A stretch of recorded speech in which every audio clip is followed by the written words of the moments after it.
Hello, everybody. It's me, Nate, aka Devil Dog, and I'm back with another movie review. This time I'm reviewing Hellraiser 2022. That's right, this movie, oddly enough, just premiered as of October 7th, 2022 on Hulu. Who would have guessed? Hulu is actually getting some good movies. Prey was great. And this is pretty decent too. Now, before I get started, I will say this is going to be a spoiler-free review because I can recommend this to anyone who is a fan of the Hellraiser series. I will just say this, a brief synopsis involves a story following a character known as Riley and her friends as she comes across the Hellraiser puzzle box and naturally hell ensues. So I'm just going to leave it at that on the plot. I want to leave it open for you so you can watch this because I have to say I love this movie. This is fantastic. When you make a reboot to a series that has had, 8, 9, 10 different movies at this point, you got to actually make sure to go back to the roots, and that's what they do with this reboot. Honestly, hands down, I think, what's her name? Jamie Clayton is the new Pinhead. To have a female as a Pinhead, I think transgender, but that's not the point. The point is they brought in a different person to play Pinhead, and they do a really good job. They really, really do a good job in this. I still believe my personal favorite is still going to be Doug Bradley, I think his name is, who played the original Pinhead for pretty much all the damn movies. He will always remain as a classic character in my heart and my soul, even through the disastrous afterlife of torment and suffering. But hands down, I'm going to have to say, Hellraiser 2022 goes back to its original roots in terms of not being scary, okay? The original Hellraiser movies were never about scare. They were more about gore and just really thought-provoking themes of heaven and hell and demons and torture and suffering. And this definitely does that. It starts off with some pretty good stuff, good amount of gore, and then it gets into the story of building up the characters and the plot. I will say it is a little slow-paced, so you'll have to bear with it. It is slow-paced in terms of character development and the building of the story. But if you've ever actually wanted to know the backstory behind the Lament configuration and other configurations, their meanings, and also other things with the Hellraiser series, they do a fantastic job in this. They really, really do. The new main villain, what can I say? You'll probably see him again if they make a sequel to this. Wink, wink. But honestly, it was really good. I really liked this movie. The main thing about the Hellraiser series has always been the gore. And while I don't think this is as gory as like Hellraiser 1 or 2, it's definitely up there, and it's not cheesy and corny over the top. I think Hellraiser 3 and 4, and from that point on, just got totally batshit insane. This, fortunately, does not go that route. It stays very dark and serious, and all the actors and actresses and actors, period, all the people that are in this movie, do a fantastic job. Every single one of them is good. They seem sincere with what they're doing. And while there are a couple points in the movie where they do the classic tropes of, oh, you trip and you fall down, it's not done repeatedly enough to where I'm okay with this.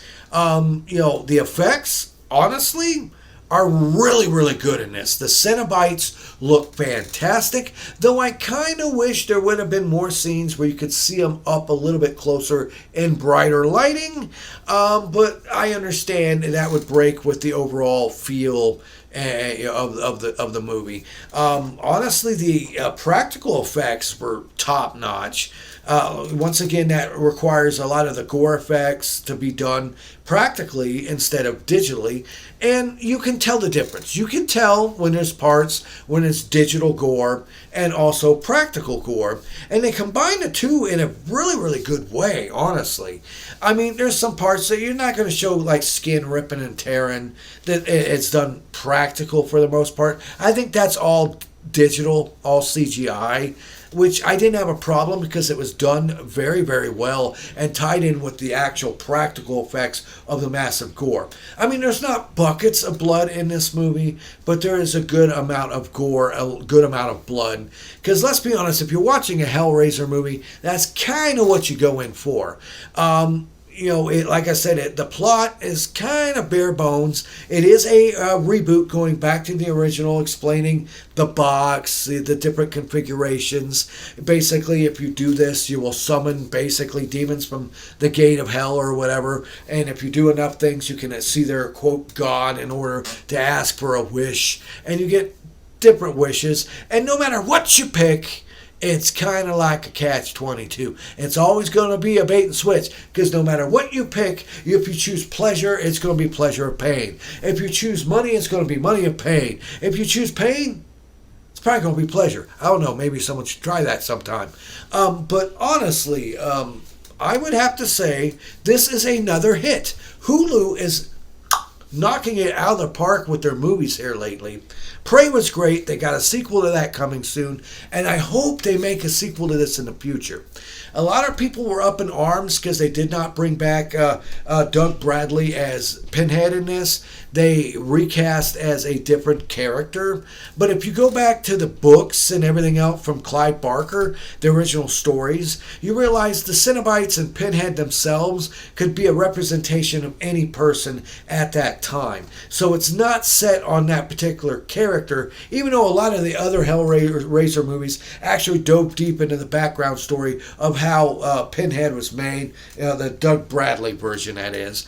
This one doesn't really go into the new character, the Jamie Clayton's Pinhead, which hopefully they'll do that in the future. I would like to see exactly how that particular individual becomes the Pinhead in this version of the series. Honestly, I have to say I really enjoyed this movie. It is slow paced, but it does have enough of a good, decent amount of good acting, good gore, and disturbing visuals to actually keep you hooked, no pun intended, through the movie. Now, if I were to give this a rating out of 1 out of 10, I am going to have to give this probably an 8, okay? It's not a perfect movie. It still has some tropes to it.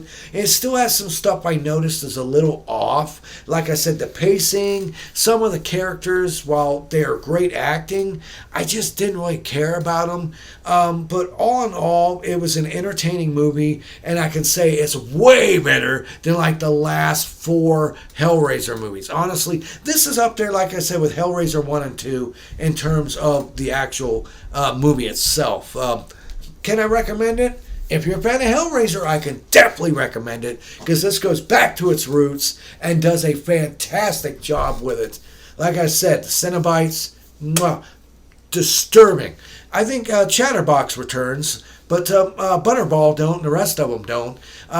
Needle Throat Lady does, but she looks a little bit different. And of course, Pinhead returns. Honestly, I want to see where they're going with this. I think they're setting it up for a possible sequel, and hopefully, if it does well, Hulu will actually pay money to make a sequel. I would love to see a sequel to this. This is a fantastic way of expanding the Hellraiser franchise into a new realm, so to say.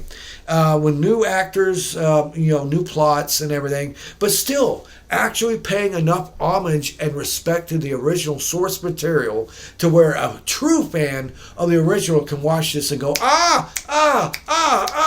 and enjoy it, but also bring in a new fan that goes, whoa, But in the end, that was my personal score of Hellraiser 2022 on Hulu, an 8 out of 10. Please leave in the comments below if you plan on watching this movie, if you like the Hellraiser franchise as a whole, or if you dislike it. Give me a thumbs up if you like this video. Leave lots of comments below and I will answer each and every single one of them. And remember, here at Devil Dog Gaming, we always end our videos by saying, have fun, play hard, and remember, people, the devil is in the details. Peace out until next time.